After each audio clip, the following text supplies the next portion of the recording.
बड़ी खबर इस समय की। मदरसों पर पुष्कर धामी सरकार ने बड़ा फैसला लिया है। सुरजीत सिंह नई अथॉरिटी के अध्यक्ष होंगे। नॉन मुस्लिम के हाथ मदरसों का जिम्मा सौंपा गया है। अथॉरिटी में कुल 11 सदस्य, 2 ही मुस्लिम होंगे इसमें। ये बड़ी खबर है और अब इसका क्या रिपरकशन आएगा मुस्लिम संगठनों के द्वारा, इसका तो इंतजार करना होगा। लेकिन नॉन मुस्लिम के हाथ में मदरसों की जिम्मेदारी अब दी गई है और इसमें सिर्फ 2 मुस्लिम हैं सदस्यों में, 11 हिंदू हैं। और एक और ब्रेकिंग आपको बता दें, मदरसों के लिए अब नई अथॉरिटी बनाई गई है। अल्पसंख्यक शिक्षा अथॉरिटी को जिम्मा दिया गया है। अथॉरिटी बनाएगी अब मदरसों का सिलेबस। धामी सरकार ने अधिसूचना जारी कर दी है।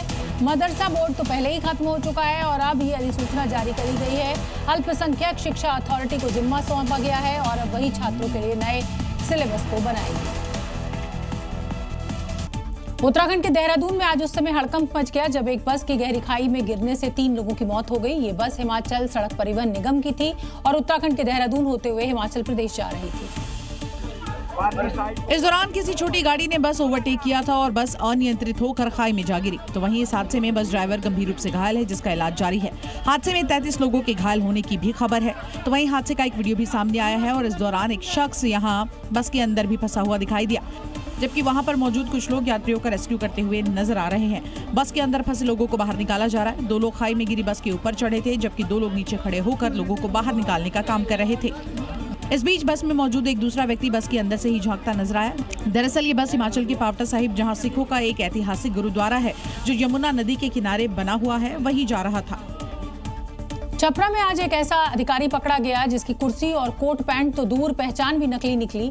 जब पकड़ा गया तो असली डीएम के सामने नकली डीएम के आंसू छलक पड़े। थाने में फूट फूट कर रोता दिख रहा ये युवक पहली नजर में मासूम लग सकता है, लेकिन जनाब ये आंसू दुख के नहीं है बल्कि पकड़े जाने के हैं। कहानी शुरू होती है छपरा से, जहां ये सीधे डीएम साहिब से मिलने पहुंच गया। नाम बताया रितेश कुमार, जो कभी खुद को मेरठ में तैनात आईएएस बताता है तो कभी उत्तर प्रदेश कैडर का आईपीएस। इसी कंफ्यूजन से डीएम ने उसका झूठ पकड़ लिया। डीएम साहब भी पहले तो जरा मुस्कुराए और जब सवाल पूछ लिया कि आईडी कार्ड तो जरा दिखाइए, बस यहीं पर फर्जी अफसरी की हवा निकल गई। डीएम सर से मिलने के लिए झूठी आईडी बोल कर चला गया। क्या बोले अपने आप को आप? सर से बोले कि मैं आईएएस हूं, मेरे फैमिली वाले को लोग वहाँ मार रहे हैं और घर मेरा तोड़ने की कोशिश कर रहे हैं। सर डीएम साहब क्या बोले आपको? सर कुछ भी नहीं बोले, मैं पकड़ा गया हूँ। पूछताछ में रितेश ने मान लिया कि वो फर्जी अफसर बनकर सरकारी दफ्तरों में घूमता था। पुलिस ने आरोपी के खिलाफ केस दर्ज कर लिया है और अब ये जांच हो रही है कि इस नकली अफसर ने अब तक कितने लोगों को इसी तरह चूना लगाया। उत्तर प्रदेश के फतेहपुर में सड़क पर तेज रफ्तार का कहर देखने को मिला। एक बेकाबू इनोवा कार ने कई बाइक्स और स्कूटी को कुचल दिया। पूरी वारदात सीसीटीवी में कैद है और कई लोग घायल बताए जा रहे हैं।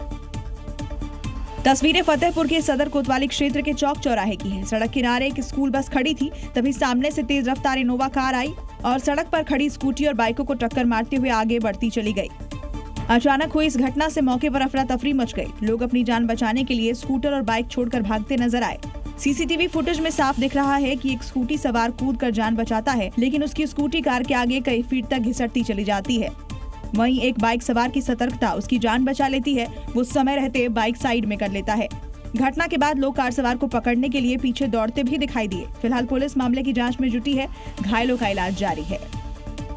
सड़क पर थार सवार लोगों का आतंक थमने का नाम नहीं ले रहा। थार पर सवार कई लोगों की सनक अब जानलेवा साबित हो रही है और इसके चलते यहाँ बड़ा सवाल ये खड़ा होता है कि थार है तो क्या आपको एक्सीडेंट का लाइसेंस मिल गया है? क्योंकि थार सवार लोगों का आतंक थमने का नाम नहीं ले रहा है। देखिए कानपुर में बीच सड़क पर थार सवार किस तरह सड़क किनारे खड़ी गाड़ियों में टक्कर मारता चला गया।